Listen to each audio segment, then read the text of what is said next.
good, YouTube? First, let me start off with, yeah. All right. We're gonna pretend I didn't do all that extra stuff, but like, I thought I'd come here and talk to y'all. I know I haven't uploaded a reaction video in a while, but shoot, I got a story time for y'all. Cause I was watching a reaction video to like some, and they was talking about martial arts. Like, it wasn't the topic of the video, but it happened to get brought up. And I thought, why not tell y'all my experience learning martial arts? This is not clickbait. But before I get into all of this, I only took 2 classes. So no, I am not no professional UFC fighter or none of that. I'm not a black belt. I'm a freaking white belt. And if y'all don't know what a white belt is, if I still remember correctly, we all are white belts because we ain't got no belt. Basically what that is. He's putting y'all on game on the martial arts world, at least a little bit that I know. But I took martial arts like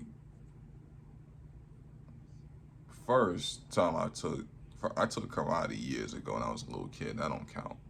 But I took martial arts like 3, 4 years ago. I was like kind of new to North Carolina. It was like my first year, my second year I took it. It was in, I'm gonna say where the area is at. It was in Concord, because I don't live nowhere near Concord no more, so I don't give a fuck. But it was in Concord, North Carolina. It was like a martial arts spot by the store I used to always go to, and I was looking at it like I always want to go there.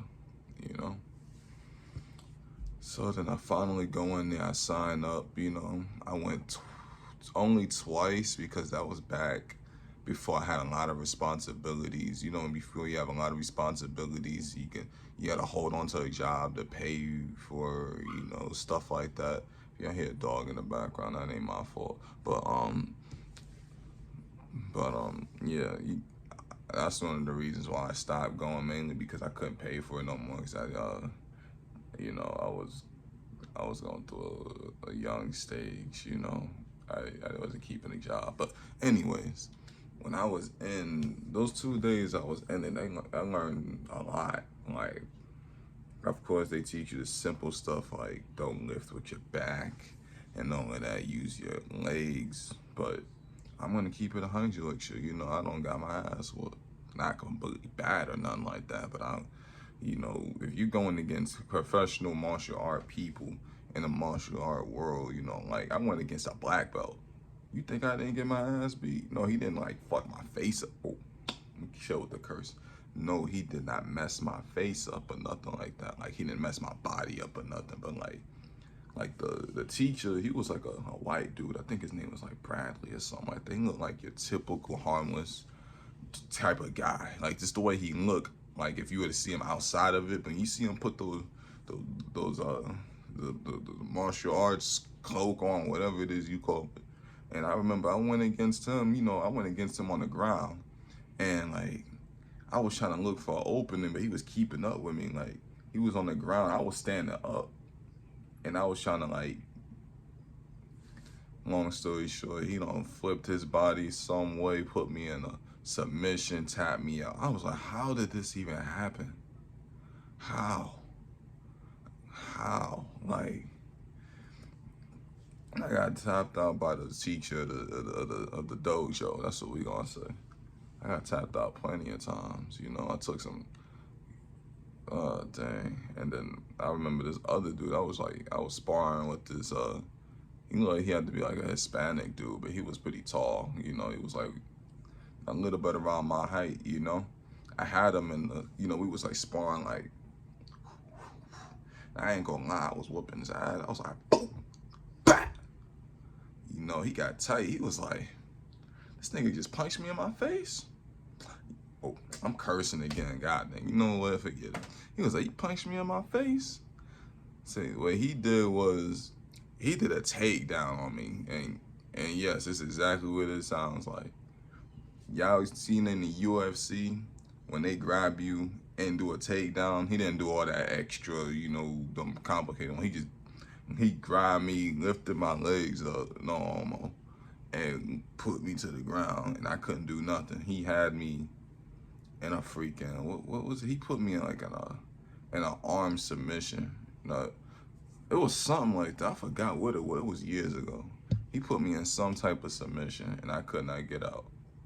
Like I ain't gonna lie. Like I learned how to escape from stuff like that, but I ain't gonna lie. Like me being small, well, that man was stronger than me. I couldn't do anything on the ground. Like if we and him were to like just spar like up top, like this. It was a lot more easier. That's the reason why he did it, because he realized he couldn't even take me on. He couldn't even take me on.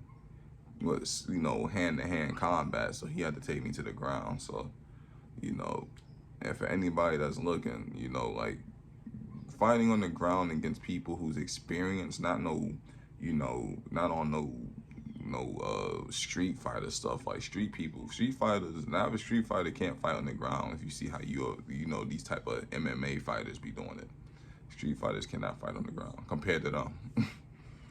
They do it some professionals, so they know how to hold you down, hold every part of your body that can possibly make you escape. Like it's crazy, but I thought I'd tell you about my experiences, and of course, there's a little bit more, but those is like the ones that stood out in my opinion. Like I just can't believe it. And no, I'm just want to throw that out there. I'm not scared to go back into it and stuff like that. I'm just in the process of, get my money up and stuff like that. Focusing on one thing at a time. Once I get it to where I'm in a good position and stuff like that, then I'm gonna go back and I'm gonna get better. But I ain't gonna tell y'all when I do.